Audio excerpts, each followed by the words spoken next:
Notes will be provided afterwards, so you can have a snooze. Hello, does this work? Is that audible?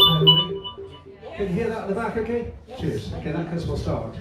Hey, thanks very much for a fantastic turnout this afternoon for the first ever Swan annual general meeting. Do you know, I just noticed it's 6th of March 2018, almost 2.5 years ago, was when we first had a public meeting that we identified that 90 people were interested in helping to make the Swan their community pub.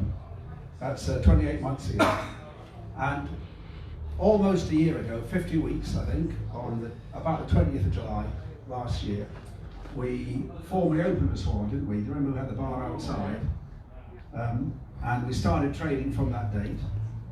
And when we went into lockdown on the 20th of March this year, so that Friday night when it was suddenly announced that the pubs were shutting that night, we said then that we planned to reopen with having our AGM on the 11th of July, while being totally uncertain, of course, whether it would be possible or what the conditions would be. And that's 16 weeks ago now, so 16 weeks we've been through, and only in the last week have we reopened. So we'll keep our promise that we'll do an AGM today. Will be about an hour. It'll be, if there's some awkward questions, we might shorten it slightly from that. But we'll be about that. And we're splitting that discussion tonight between myself and Anne and Richard. And the logic is that we're talking really tonight about building the future here. And so to start off with, I'm going to talk about building the business venture, it's like the business side of it. And in doing that, I'll show you the set of accounts we just submitted. Then Anne's going to talk about the community, because that's really what it's about. And then Richard about the school to follow. So it's kind of one speak, which is a bit of facts and a few boring numbers. And then after that, it's all the jokey, feely stuff. You know? Okay. So if I just make a start now.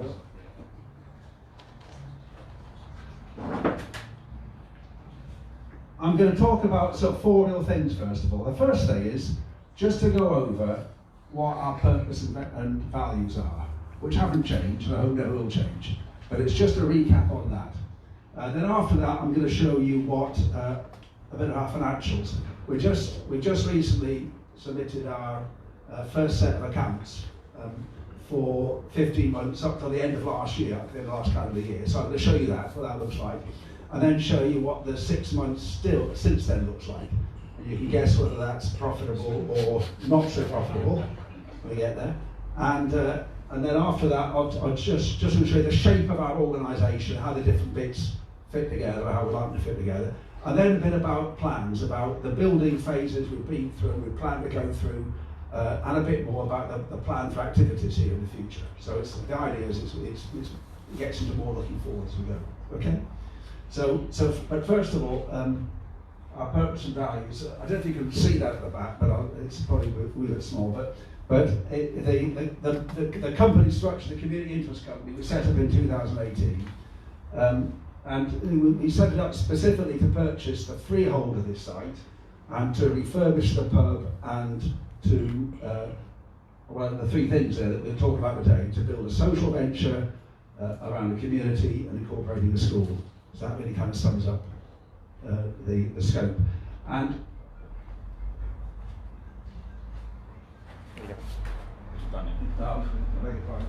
I ignore the bit at the bottom just now.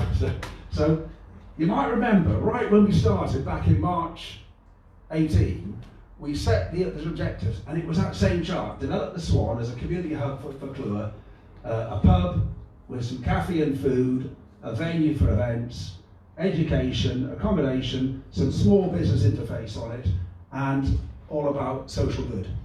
And what I hope is that you'll see that since then, numbers of pub we're doing, cafe or food through third parties, event venue definitely, education definitely, accommodation not yet, small business plans to do so, and social good, I hope you think we're on the path to doing that. And what I hope, is that when in 5 years' time, and we're surrounded not by this old stuff, but by nice, nice buildings, nice courtyard here, nice flagstones, all that, that a lot will have changed, but that will not have changed. That will still be the same. Okay, and also these values too. So the values always say that there's 4 things about here: inclusivity, which obviously means no cliques, be open to all coming in. That's not to say that we wouldn't exclude people, but it would be exclusion on behaviour rather than who you are. Yeah, that's inclusivity. Secondly, if I can get this bloody thing to work, community. So that's natural for us, isn't it? That I think a lot of us feel that, particularly in an age where we have little opportunity to affect the dysfunctional international scene and all that. That actually, if we could do good on a community level and make Windsor a good place to live, then that's a big focus for us. So community. Sustainability, we run the site not just in environmentally sustainable ways, but also, of course, economically. We have to wash our face, we have to economically and make this work so that we can invest in making it better and bigger for the long term. And finally, There's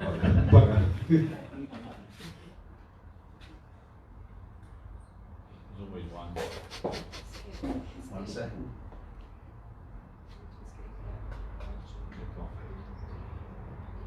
Click somewhere else.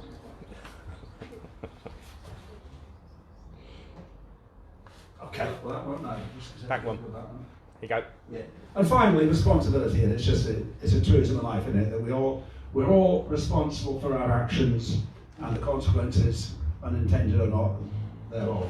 And that's just such an important value to promote in life, isn't it? So those are our 4 values, those are our objectives, and as I say, that shouldn't change in the next 5 years. Now, I'd like to take you through a bit about our finances then. So you can see, I'm going to take you through a sort of cash flow of the 15 months up to the end of last year, because that's kind of going through the setup of the pub. And you can see along the left-hand side, I've got a grid there that goes to 1 million. That says 1 million there, okay, just for the scale. So first of all, the project started with £250,000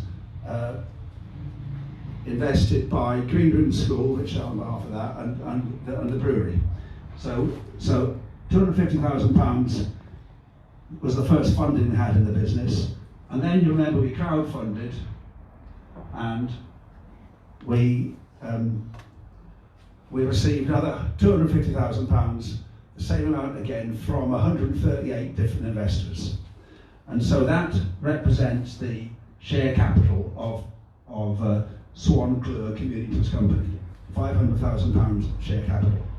And in addition to that, you'll know that we also sought loans, because remember the shares was always units per 1,000, and in order to make it possible for people to get involved for less than that, we had this community loan scheme. We'll pay you back 2 for 1 when we can. And so we use new technology. And so we also received a further 27,000 in community loans. So that's from 80 different people. And we think, of course, of that representing the bevy, the 138 investors and the 80 people lending money to the business, plus some other volunteers on top. We think of that as being the group of people who run this place, who are the bevy. Okay? And by the way, we just talked about the loans there. What I can tell you today is we're going to start those loans being repayable at twice their original value over the bar from early weekdays in December. So Sid, make sure you're there. Start December. In December we'll do Monday, Tuesday, Wednesdays, and then from January it'll be 7 days a week, so you can start to get some value out of your loans to the business then. Okay? So that was the share capital. The problem was that we eventually bought the freehold of the site, you see, for 725,000 over there. And so you can see now there's a bit of a mismatch in there. We've got 527 and we've bought the freehold for 725, plus costs on top, and we've still got to refurbish the place. As you know, it was a wreck at that stage. So therefore, the need to get a mortgage, and you may remember that just in the nick of time, Triodos Bank down in Bristol agreed to give us a mortgage for £500,000, and so that effectively gave us enough then to be able to buy the freehold and to pay about 40,000 for legal fees, and most of that was stamp duty, bits of surveys, legal fees and stamp duty to complete the purchase. And since then, up to the end of last year, we'd spent almost 175,000 on refurbishment. That's most of that first phase. It was enough to get us trading. So you can see now at this stage we've just about used up our funds. Now, fortunately last year, and I'll tell you, it's not possible to read at the back, but our trading income was about 115,000, and that generated about 60,000 of profit. So we're now a little bit more solvent again. On the other hand, we had admin costs and utilities and mortgage interest of about 60,000. And also during that time, we also repaid about the first 10,000 of the mortgage. And so, therefore, at the end of December, our cash flow was about 70,000 cash in bank. So, we're still solvent. If you look at our 18-19 accounts for that 15 months that we're just closing the books, then it'll tell you that we've made a loss of 174,000. But that's simply because all that refurbishment cost, because it's basically repairs, we've expensed, and so it goes through against the P&L. And so it's a loss of 174,000 made up of the refurbishment of 174,000, offset by trading profit of 60,000, offset by about 60,000 costs. So it comes back to the number we started with. And for the balance sheet at the end of that time, it means therefore that we've got the paid up capital of 500,000, less the first accumulated P&L loss of 174. Therefore, our net assets going into this year was about 325,000. And the other way of looking at that is that it was the asset on our books of the freehold purchase and legal costs, about 770,000, less 490,000 of mortgage remaining at that time, plus about 70,000 in the bank, and less that loan at 27,000, comes to the same number. And so that's not a bad place to be for 1 year in. Trading a bit low, but and obviously no food at that stage, but nevertheless, on track and everything pretty well according to what we forecast. So going into this year then, the first thing to show you for this year is what our pub trading's been like. And you can see that the first 2 months of this year, we didn't trade well, but it was still over 20,000 in, this was gross sales by the way, this includes the VAT. It was still over 20,000 a month. We were doing a little bit better than that up till March the 20th. And then of course from that point onwards, absolutely no trade. You remember that on March the 20th, we were concerned that we were just so exposed going to this thing that we just put the pub in hibernation. We stopped all spend. We agreed a mortgage repayment holiday with Triodos. So affected our only real outgoing was a bit of utility, a bit of rates, but mainly mortgage interest. And you can think that roughly we're paying the best part of £500 a week mortgage interest. So the concern was, how long is this going to go on for? Are we going to be able to cover that time? And that's why we had to stop all building work dead at that point. We were just so uncertain what was going to happen. Okay, so that's the sales for this year. If we just go through the numbers. So this is Sasha Harbridge, our accountant, has put together an estimate of what she thinks it's going to be up to the end of June, so the first 6 months of this year. And net sales over that time is just over 50,000 then, so not great, but you remember that January, February were awful trading months in the on-trade, and no one traded well. And against that, cost of sales about half that, so margins about 50%, which is not great, but it's less than we planned to do. So I think it's that it's that Matt Baker's been doing too many promotions, my back's been turned. But there's that. So about half of that cost of sales, staff costs, and therefore, over the first half of this year, we've had a trading profit of about 10,000, say. Okay, so still in the black. In addition, fundraising and all the different schemes that the Friends will be running has contributed about another 5,000 to it. And we had a little bit of windfall from the council. We qualified for 10,000 hospitality grant, and in addition, Sasha negotiated some rates back from last year, so that was another 13,000. So we're doing well again. And then our costs in that time, we've spent about almost another 10,000 on refurbishment. We've paid 11,500 in mortgage interest. Obviously, we have to keep on paying mortgage interest. We can't stop that. And about 6,000 of other costs. And therefore, remarkably, for the first 6 months of this year, which includes 14, 15 weeks of total shutdown, we think we've actually made a small profit. Stay shut down all the time. Now, that is, by the way, until Matt Baker finds a bunch of invoices hidden under the, counter. Willie. Or he wants a pay rise. Or maybe Marilyn suddenly finds she's got some more building work she's forgotten to tell us about. But the point is, again, it's satisfactory for what we've been through, and not a bad place to be still. So moving on. This is just to summarise that. Trading profit 10,000, overall profit about 3, and that includes spending 9,000 refurbishment, paying the mortgage interest, but is benefiting from that council grant. And also, by the way, during that time we paid another 6,000 towards the mortgage value, so we're down to about 484 now. So we've paid up about 3% of our mortgage now, so it's good. And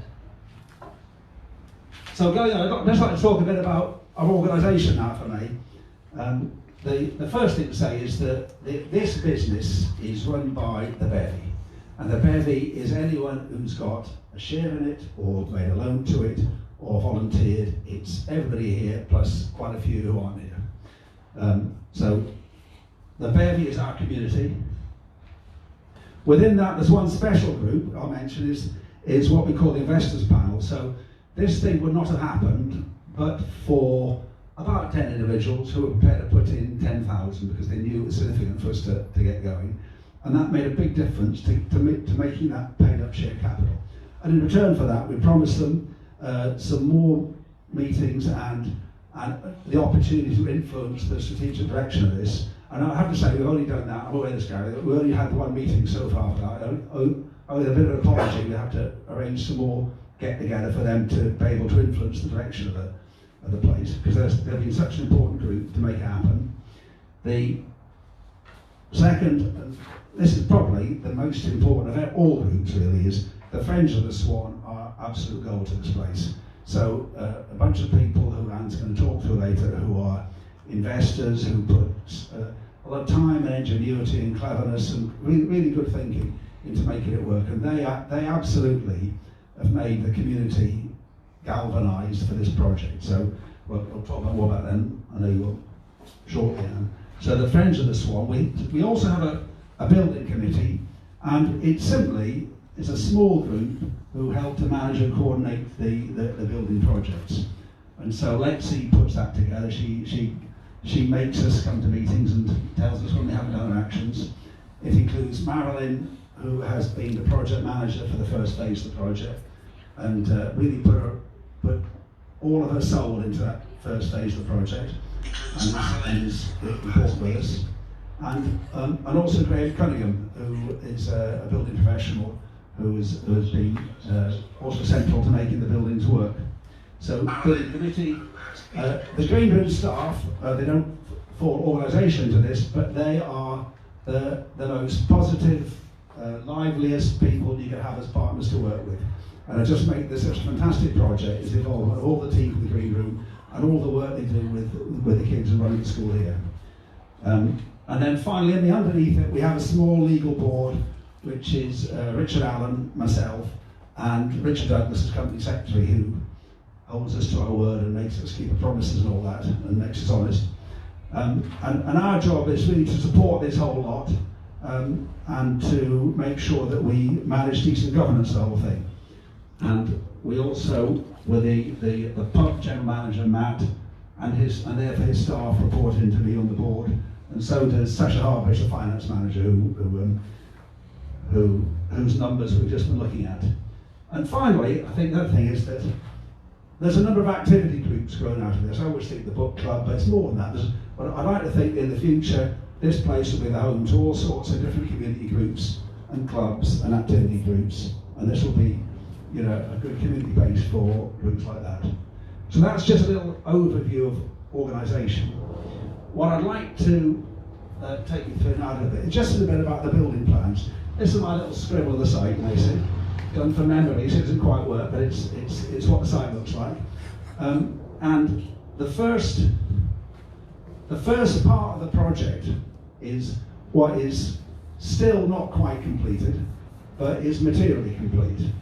And that is the work to make the pub open, at least for drinking purposes, and also to open the school, you see. So those two different areas. Not the upstairs, not the kitchen, nothing out in the yard, just that. And that work, there's still just some roof work still to be done, which is why the scaffolding is still up. It's the longest lasting scaffolding just about anywhere in Windsor, isn't it? It's a good job of not paying for rent for it. It's still up while that work's done, and some work on the offices also inside. So that's the first phase, and that's just about finished. We're about 180,000 into it, and we estimate there's about 15,000 spent still to go to complete that. Now, before we even quite finish that though, we're just starting to get work done on the kitchen, and the kitchen is below the school now. And so phase two, the kitchen, we've committed or spent up to £5,000 towards the kind of essential structural stuff to get that going. And we'll complete that for about another 30,000. And it's only that, by the way, because of the donation of kitchen equipment that Rich, you might speak about later. Yes, yeah, I'm sure. So the kitchen, now, in the meantime though, we had this little unplanned project to do the coach house. You know, my thinking of the coach house was always that because it was structurally unsound and not very functional, that rather than spend any money at all, we just eventually knock it down and rebuild.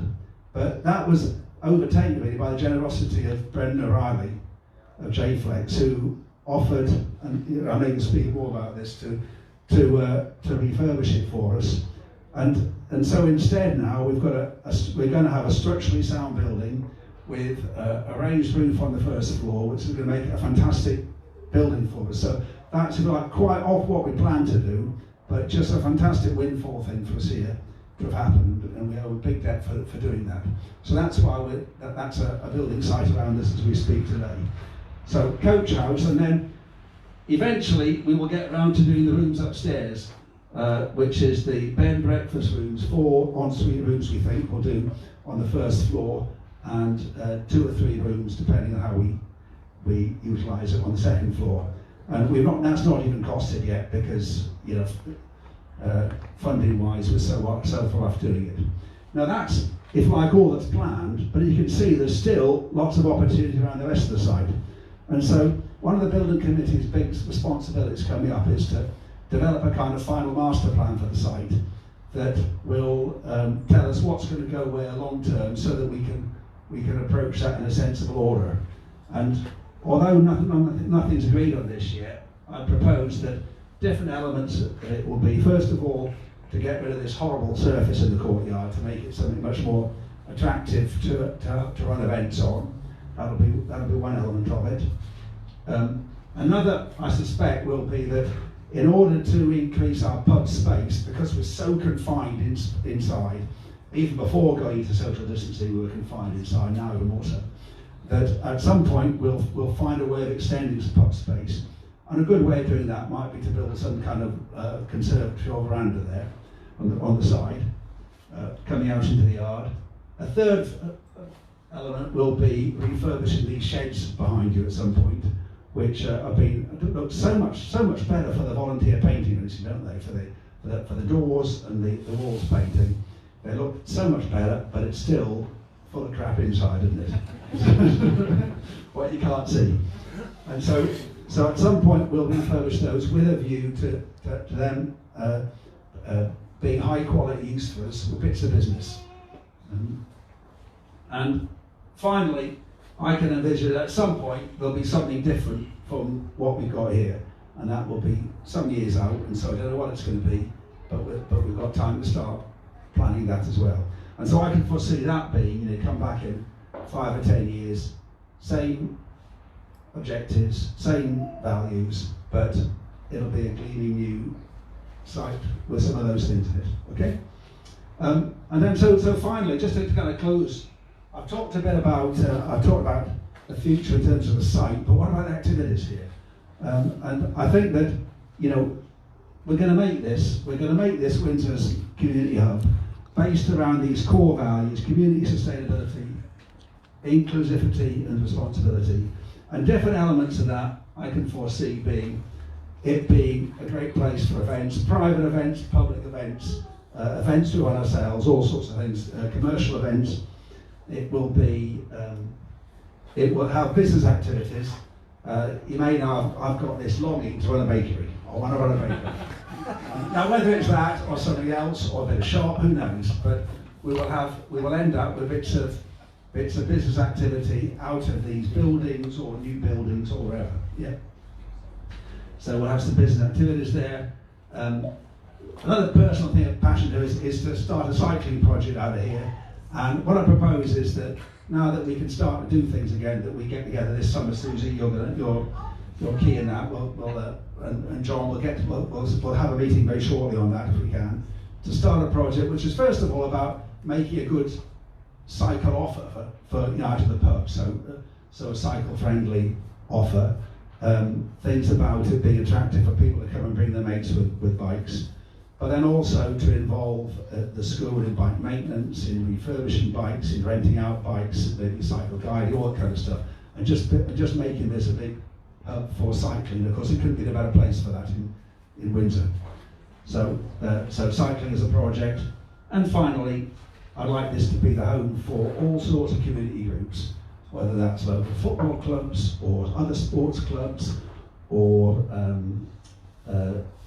in all kinds of special interest groups in Windsor. I think I'd like us to become their base and to support their activities. Okay, so I've covered that's my lot really. We've covered our purpose and values will never change. We covered the finances that, in spite of all kind of bad decisions here and there, we seem to have stumbled through. We've covered the organisation and how all those different bits fit together, and the site plans, what we've done so far, what we plan to do, and what activities I will support. Thank you very much for your time. Cheers.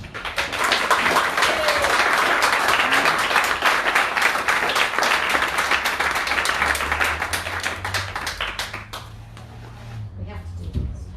Oh yes. Hello, everybody. So, for those who don't know me, my name's Anne Tebbatt, and I chair the Friends of the Swan committee, so you may have seen me in and around the pub. The Friends of the Swan is a group, there's 7 of us. We are all volunteers. As Willie said, we are all also shareholders, so we have the blue t-shirts, same as you. We come from a very wide background, so we from teaching to marketing to IT, research, the military, and other things, and engineering. Most of us are here today as well, so come and say hello. Our remit. We started in October 2018, and our original remit was to help raise about £250,000 and to sell the shares.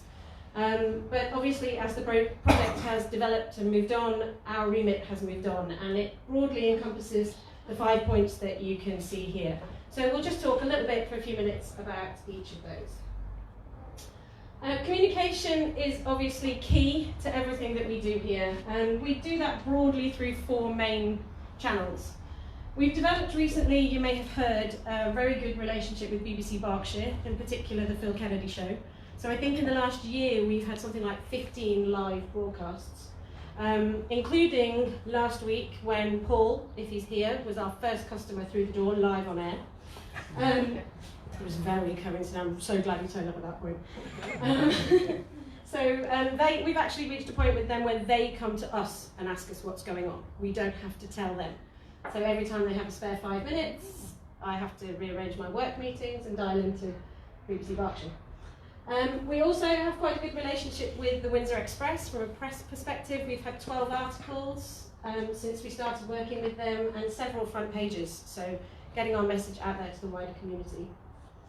The biggest item obviously is online, and at this point we have to say a massive thank you to Ken for everything that he does. He's probably the hardest working member of our committee, but it's an enormous amount of time and effort into making sure our online and social media presence is as professional as it is, and I think it's pretty outstanding.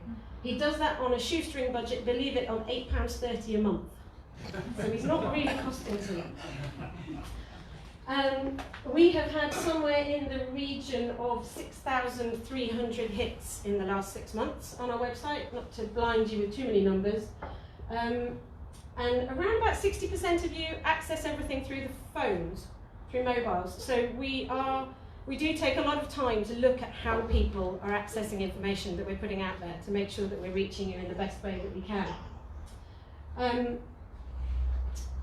And then obviously one of the biggest ways that we found through our surveys is in the inbox, so through our weekly emails that you get every Friday. The database currently stands at around 865 people a week, and we have a hit rate to read that of 80%. So that's over 600 people read that email every week, which is way above average marketing standards. So we like to think we're telling you what you want to know. Obviously, if we're not, let us know. We can adapt.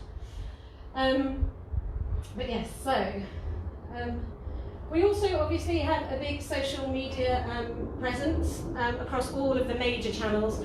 Facebook, you can see here, for those who can read, we've got 1,165 members now across our Facebook friends group. And then obviously all of the other major channels. YouTube is our smallest because it's our newest. We've only had it a few weeks.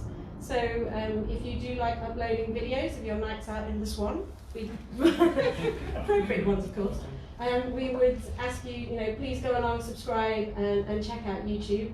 And also try and look for us, we are on LinkedIn as well, as a more business orientated site. In addition, Ken spends a huge amount of time making sure that we're connected to all of our business directories. So this is just the key ones that you probably heard of. He sent me an enormous list of websites. So we are just about everywhere you can get. Obviously, just to keep the message out there, not just for Windsor and Clewer, but for the wider community of people who might be looking for somewhere to come and hopefully to help drive business. It's not working for me now. Okay, Google is obviously the biggest hit rate that we have. As you can see here, just in the last 4 weeks, we were found by 7,000 searches on Google, which is quite significant. And our latest review, based on 65 reviews, our latest score is 4.7 out of 5. So for those of you who don't know what I mean by Google Business, it's that little box in the corner when you search on maps or search for a business that gives you links to phone numbers, websites, etc., as you can see on the top left. Our plea to you is to please help post your photographs on Google as well. The one bit that we're a little bit lacking, we have around 65 photographs of the Swan on Google. Other businesses outside have about 210. So we obviously need to up our content a little bit, which helps us feed through into everybody's feeds and searches, etc. Oops, what happened there? Oh, you pressed the wrong button. Okay. Uh-oh. I'll talk. Yeah, I mean, for example, Doug, who is our professional photographer that we work with, his photographs that we put up there get 8,000 to 10,000 hits. I mean, obviously, that they are full professional quality photographs. But if there is anything you can do to help us improve that, it would be greatly appreciated.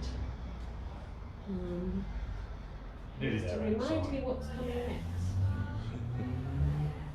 We had so many slides. Yeah, just click on one of those, I can deal with that. Thank you. So obviously the thing that most people will probably associate us with is events and groups. So we put these into three sort of broad categories. Events, which are in the orange box, are things that we organise ourselves. So they generally tend to be the ad hoc things. So the barbecues, bonfire night, any of the Christmas events that you may come to, carol singing. A lot of the kids' events, anything to do with the children, is usually Louise and Rachel.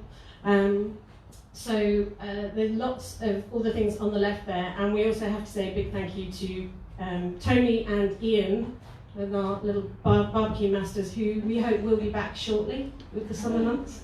Tony? Yeah. Yeah.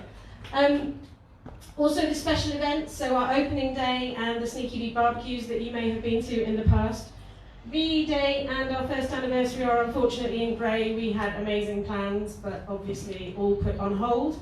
They're just on the shelf though. We will be getting them out again when we're allowed to. In terms of regular events, we have lots of things that obviously happen on a regular basis in the pub. The one that we run as the Friends group in conjunction with Craig is the quiz, the biggest one. The other ones are all in italics because they're actually not run by us, they're run by other enthusiastic people who love their interest, but we facilitate them. So we help them with advertising, we promote them, we make sure that they're suitable for the Swan and the location, that they don't clash in terms of times and dates, and work with whatever's going on else in the pub. So if anybody else has anything that they're interested in running, if you'd like to start the crochet club, or whatever takes your fancy, come and find us, talk to us, and we can, as Willie was saying, start to expand the number of groups that we're working with. The one that was on schedule before we closed was actually cribbage. So hopefully that will be coming soon as well. And obviously we are the community side of the Swan, so we do work with the wider community as well. And this is just some of the groups that we've worked with in the last 12 months.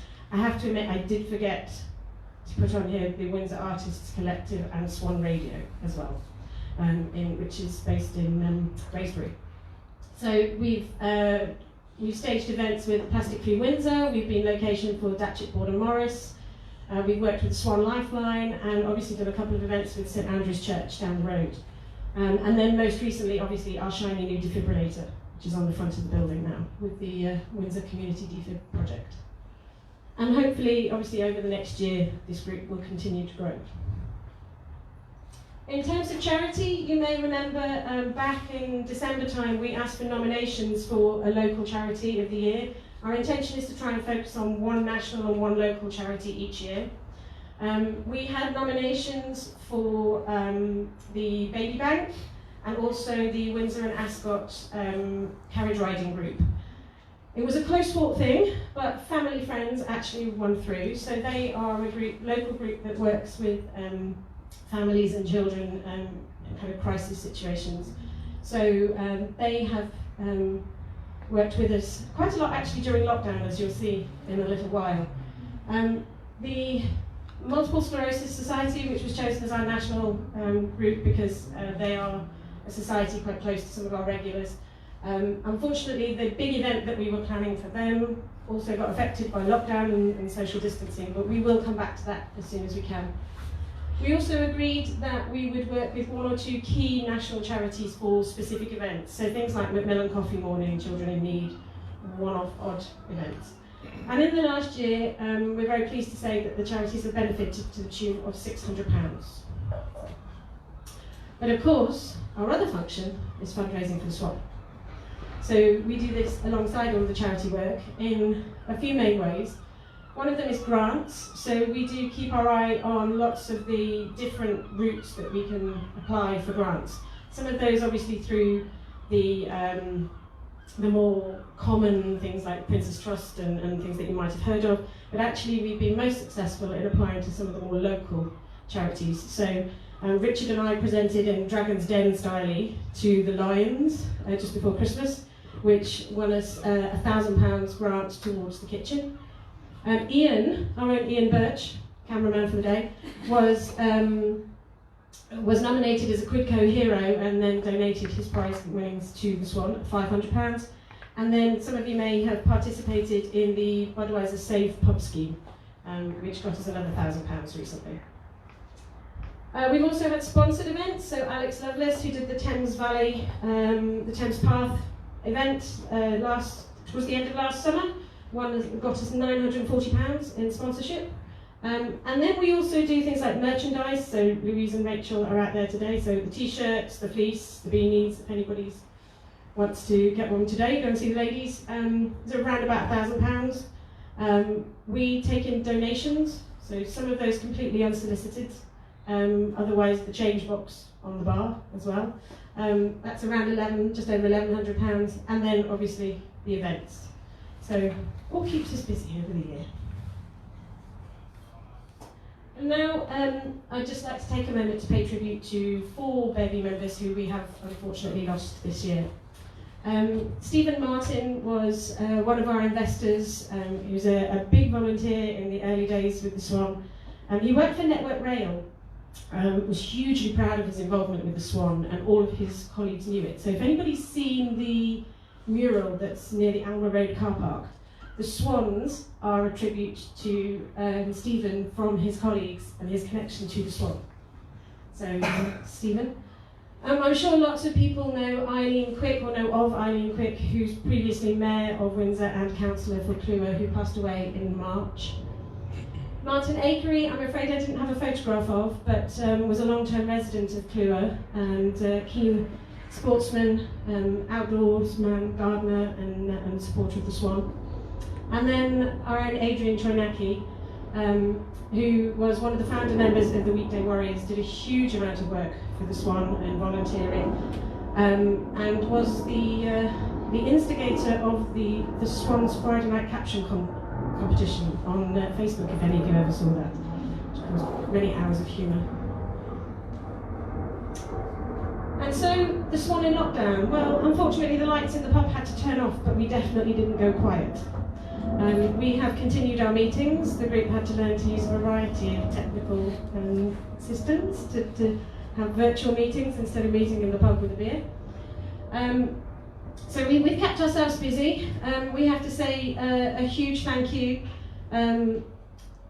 Firstly, we should say congratulations to Martin Payne for winning first class cabin on the Caribbean virtual cruise for bingo. And special thank you to Richard, who clearly has a second career coming with the bingo caller. Also a big thank you to Mark and Sheridan, who cheered up our Sunday tea times with taking us through the decades with their music online. The quiz nights and everyone who donated rounds and helped with the questions for the quiz nights. The book club are still meeting virtually, so if anybody wants to join them, you can go ahead. And the Sewing Bee and Rachel Reed's will continue, I believe, after lockdown on YouTube. So actually, we did a lot of these events just asking people to donate the price of the pint that they would have had they attended the event in the pub. And it actually raised for the Swan around £885 over the course of lockdown, which I was quite shocked when I added all the numbers up today. And so into the future, obviously we're all having to adapt to the new normal. We're not quite sure what that might mean for the events. We can't run events yet as we would have normally. So we're trying to work out what we can and can't do. But all I can say is watch this space. We will be back in the best way we know how, probably with barbecues in the near future. Thank you, everybody.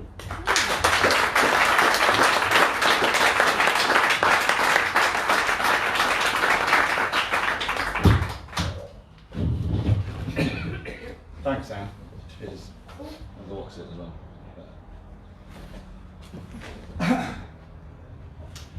Hi, good evening.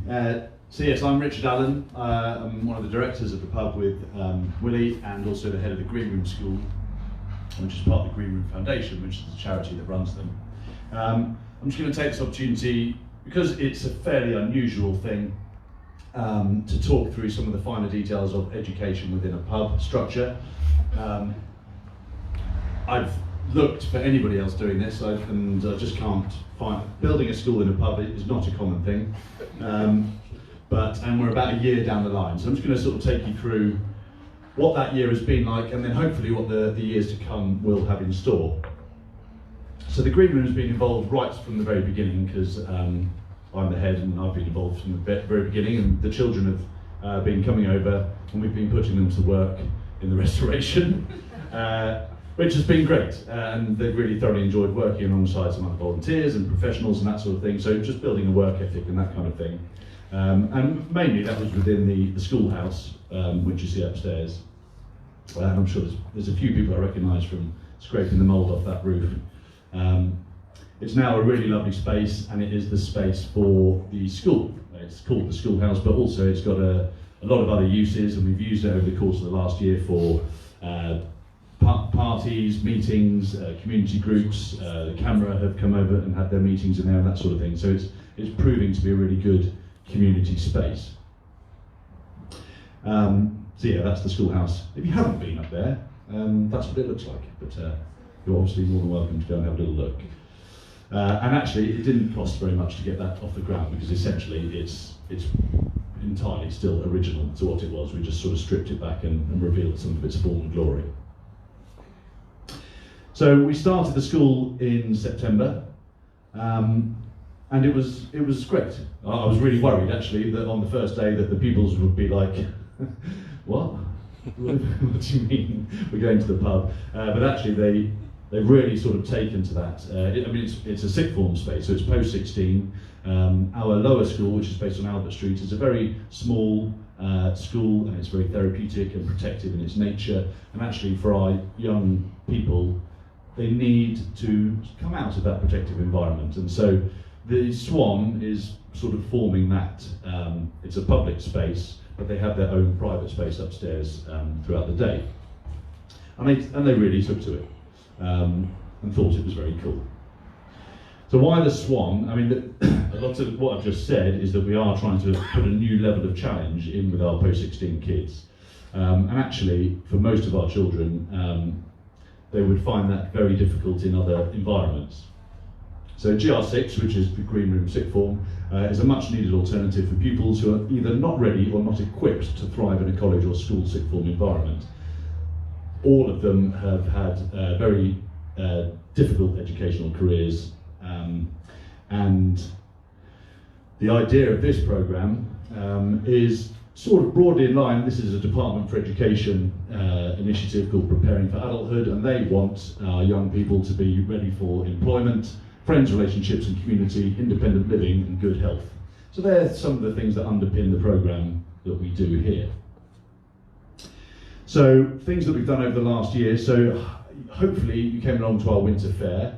That was probably the first landmark community event that we did at Christmas.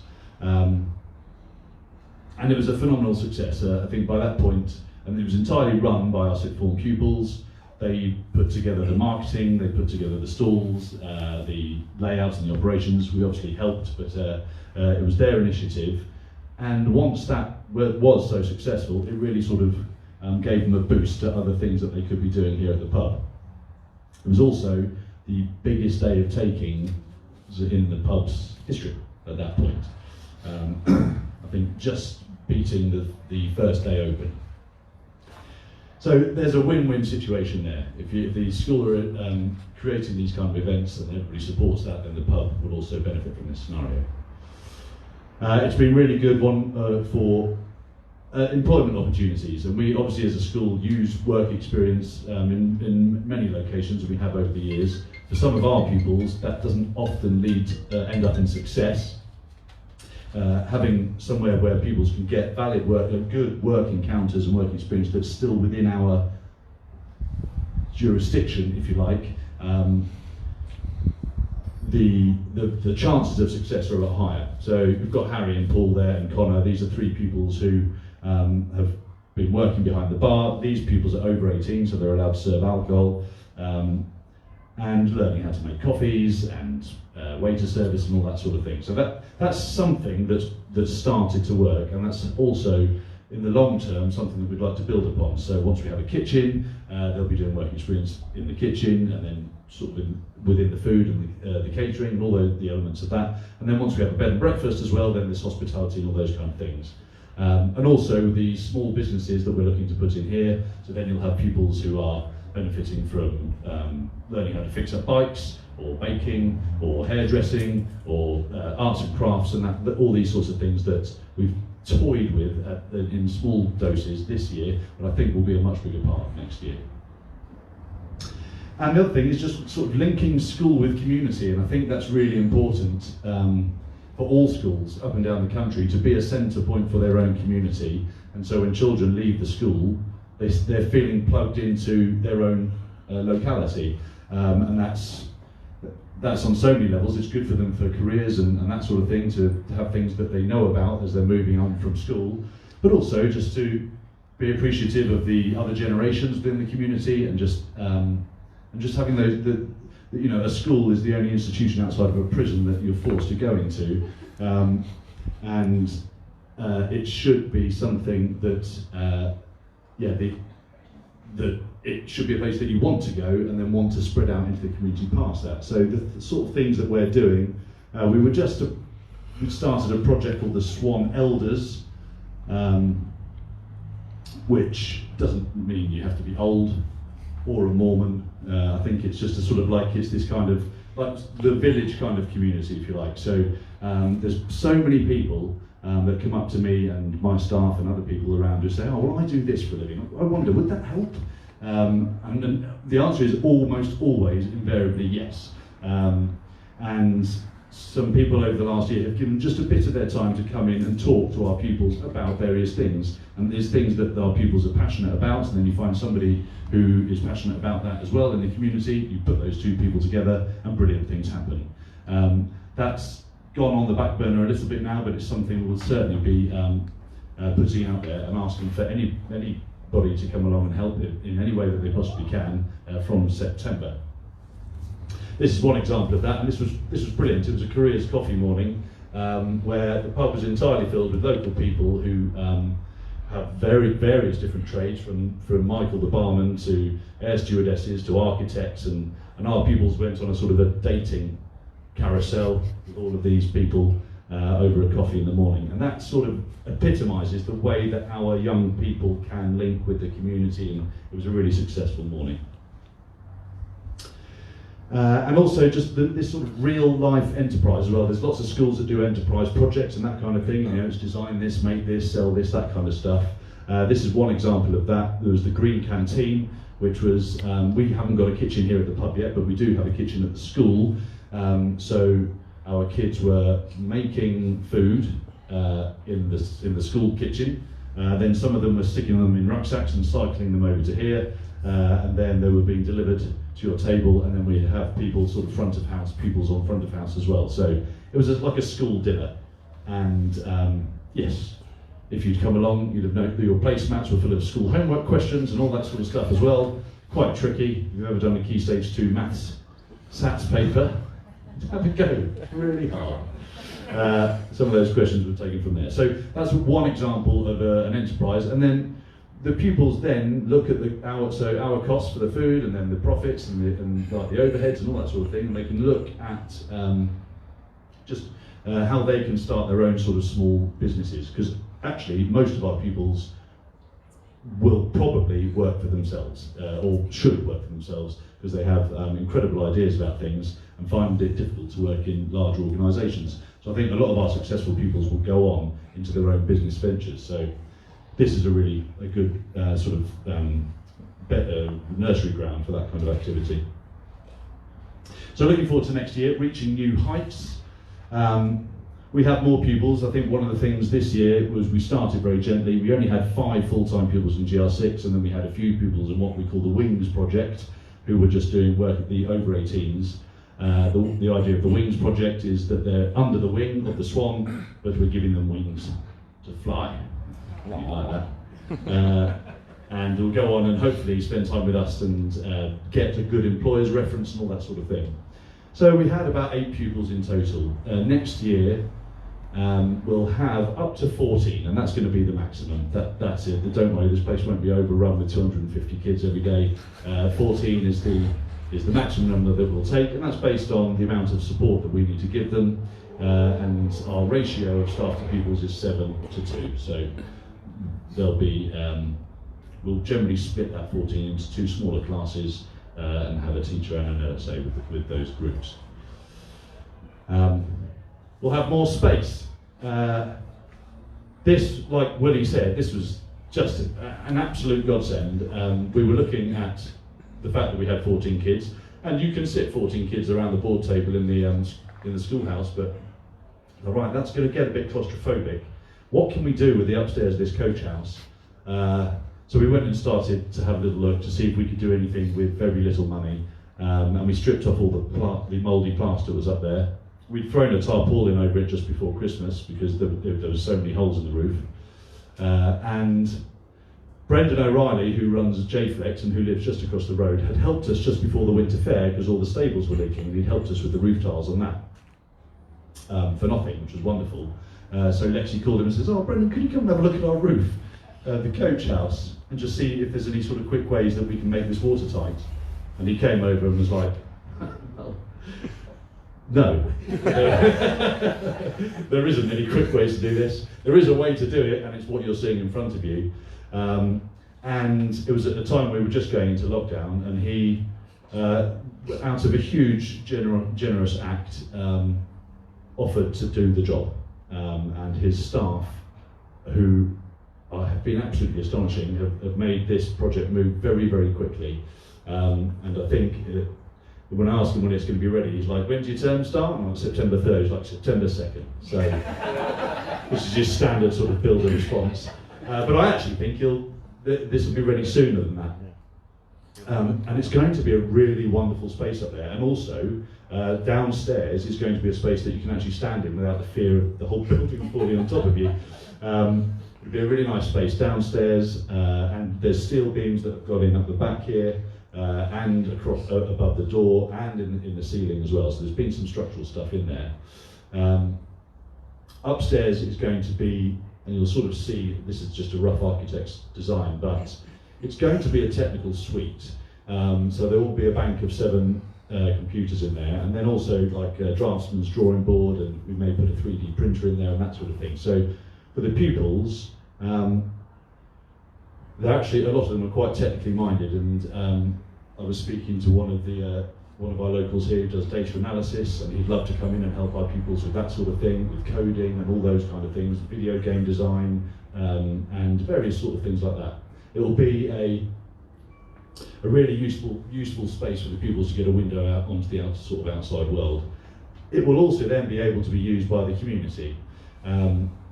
We've had lots of people asking about working hubs and co-working hubs and that sort of thing, which is a very popular thing to do if you're sort of working from home and actually want a bit of connection and to come to a place that's not your lounge to go and do some work.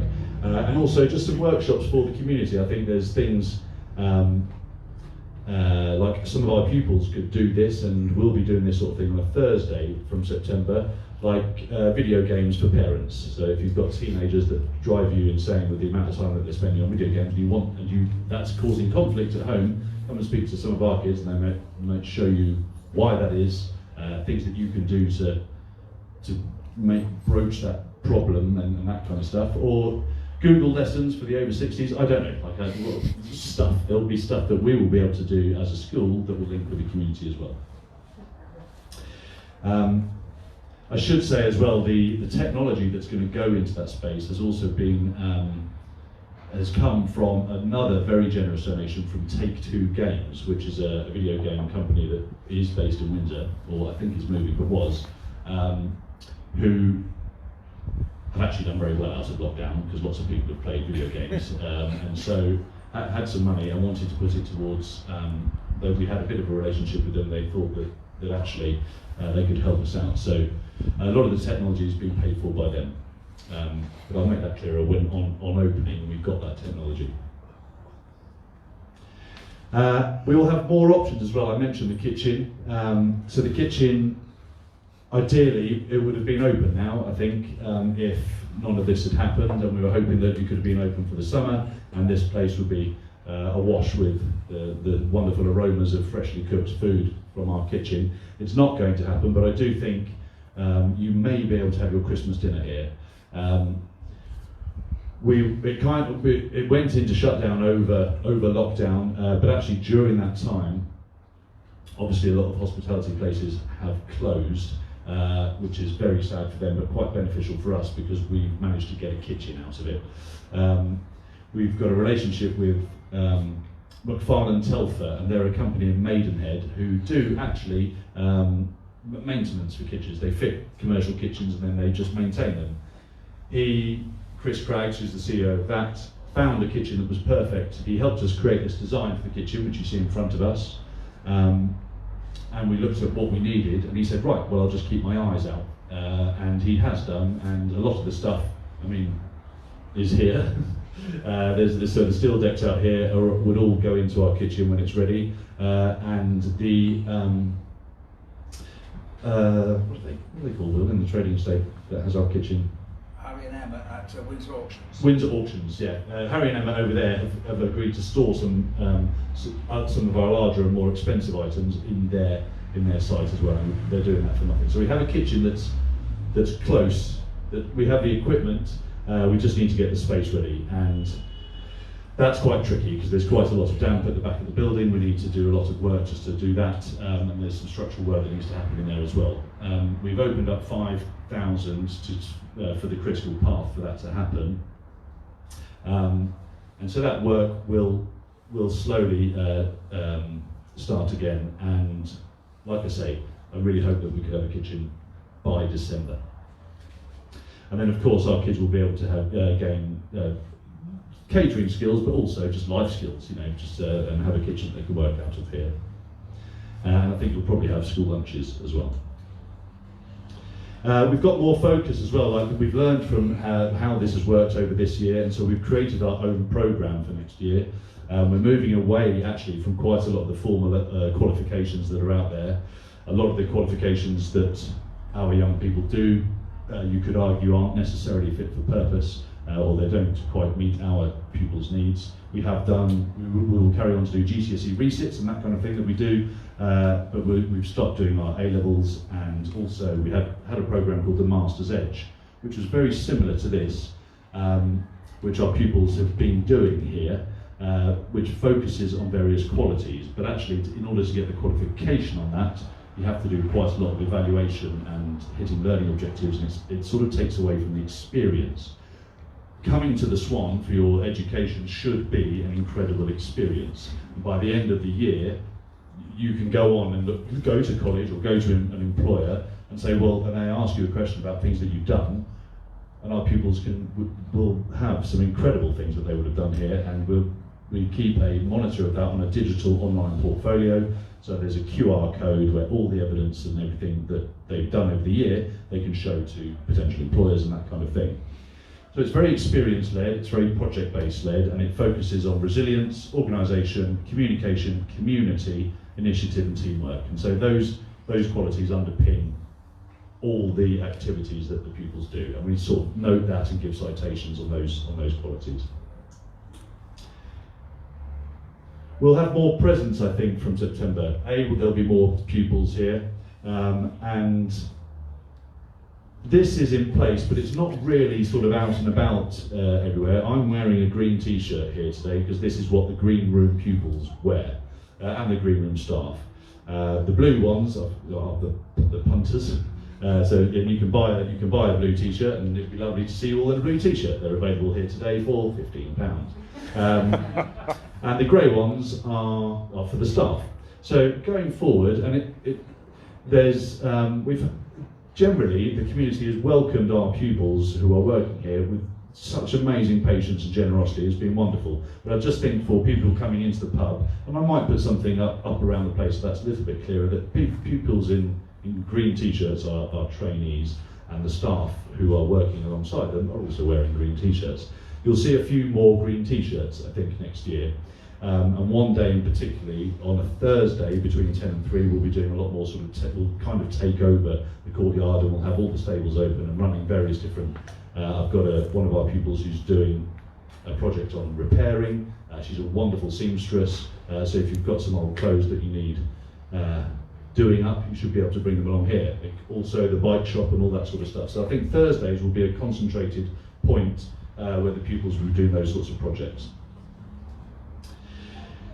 I'm really looking forward to next year. Once this is built, that's wonderful, and I think we've really sort of found our feet within the pub environment. It was a bit of a gamble, but it's really worked. And so yeah, we're learning as we're going along. It's a very sort of new venture, and if you want to know any more about it, please, you can go on to, we're going to link the Green Room School website more closely with the Swan website. There's lots of stuff on there. And next year as well, there'll be dedicated Instagrams and various social medias from the activities directly here from the Swan. So we'll put that out with Anne's communications, and so you can keep an eye on things as they go through the next academic year.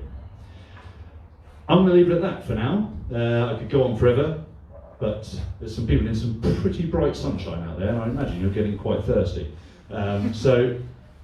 Just move on to any questions and answers, and Richard's going to chair that. So thank you very much.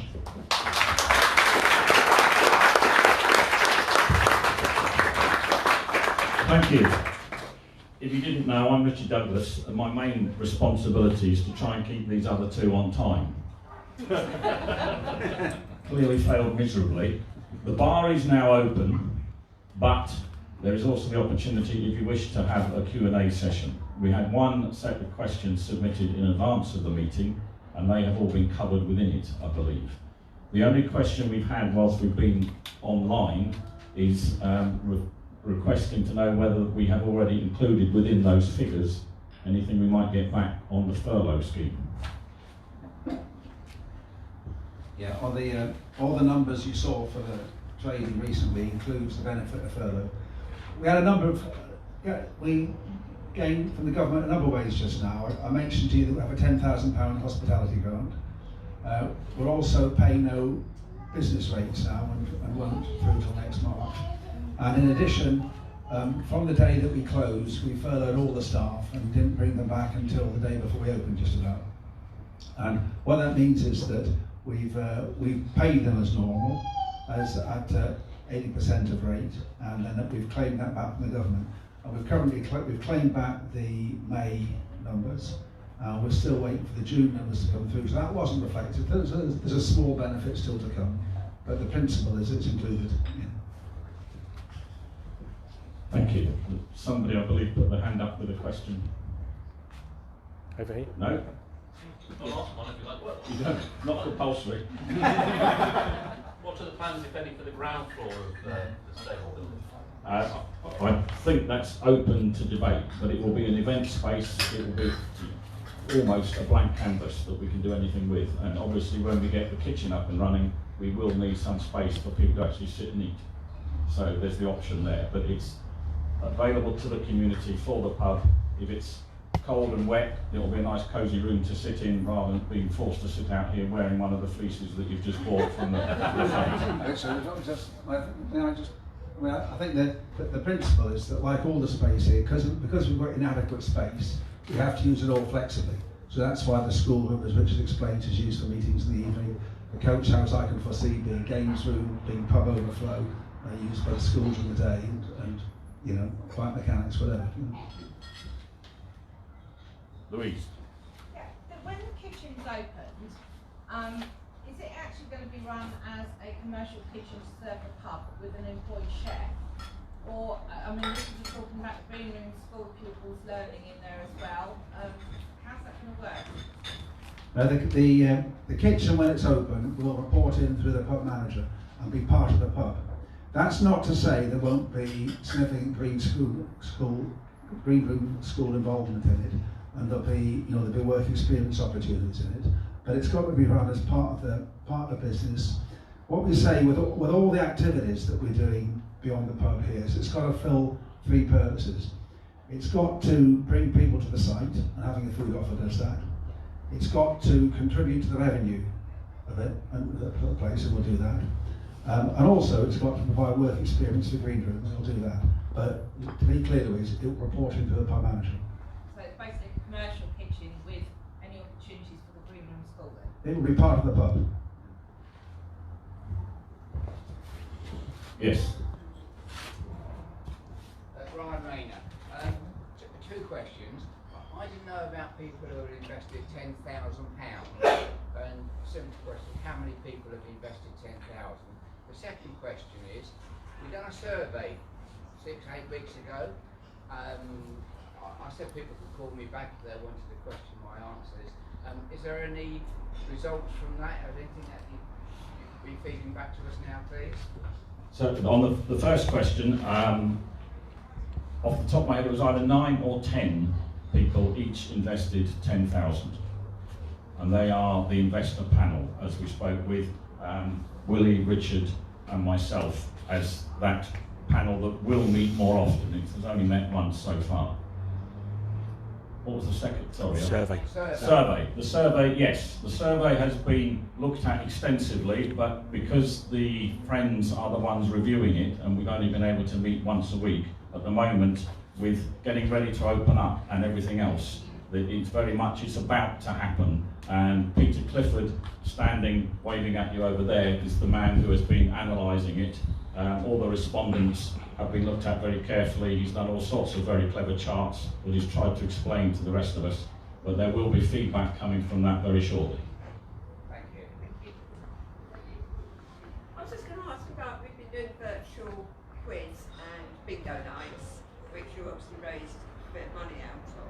Since although the pub's open, we can't really all get together like it was pre-lockdown. Can we not continue some of that just to keep sort of the community going? We were going to run a dual day, so we were going to try and do bingo online at the same time as doing bingo in the courtyard and in the pub and everything. Government guidelines say no. No events right now, and that would class as an event. So perhaps continue on. Yeah, I think at the moment we're kind of taking a July holiday because it's a lot of extra work. We all have full-time jobs as well. And then we'll look at what we can bring back as the guidelines develop. But hopefully, yes, and maybe even for the quiz as well. We have to talk to Craig about that. Yeah. Thanks. Right, I'm going to move on. Everything that you've heard today has been Facebook Lived. It will be available to watch at your leisure if you really want to go through it all again. The slides will all be available on the website shortly, as soon as I point them at Ken and he does his usual clever tricks. So they will be available to see, and I will write up the few questions that we've had as well. The only thing now is, apart from a very, very big thank you to all of you for A, being here, and B, being patient and listening throughout, there's been an awful lot going on in the year, therefore there was an awful lot to say. And also, I believe there's a tremendous amount to look forward to in the coming months and the next year. All I would ask now is please don't all rush to the bar, because Matt is going to tell you exactly how we're now going to cater with a sudden influx of all of you wanting a pint at the same time.